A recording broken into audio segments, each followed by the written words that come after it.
Hi, it's me again with Corel tips and tricks. Not big a deal, but kind of related to the last two videos I made earlier today to make something like this where it looks like it's going through there. So we're gonna, if you didn't watch part one, I'm just gonna basically start over.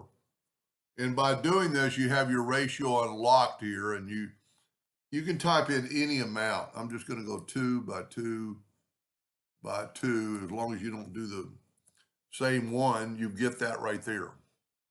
Now I'm going to rotate that a negative 45 degrees. Whoop, I guess I was wrong there. No, 45 degrees. I want to turn it like that. I'm going to control D and make a duplicate. And then holding over there, I'm going to make that. Now, this is kind of what I want in a way, but I want to make sure it's better. So I'm going to weld it together.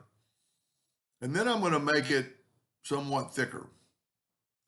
But then I'm going to go to object and convert the outline to an object so I can left click and right click. And you can see that's all you need to do right there. We're almost done. So the thickness, I want to make this one a little bit thicker.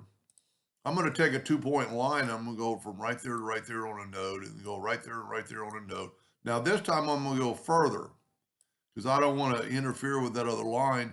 And then now you could probably measure it, but I'm just going to put it like right there. And then I'm going to hit the plus key on the keyboard and I'm going to go and kind of get the same distance. Now, if you were doing this for a real logo, you would want to measure that and so on and so on. But this is going to get you that same result.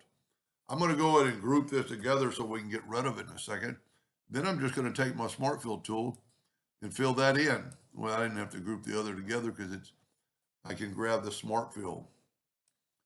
That's a pretty cool logo, or no matter what you call it, uh, infinity knot or whatever I can't remember what the first person was trying to even draw.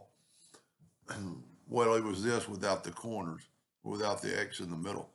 But that might just give you some ideas in the future. Hope that helped. Thank you for watching.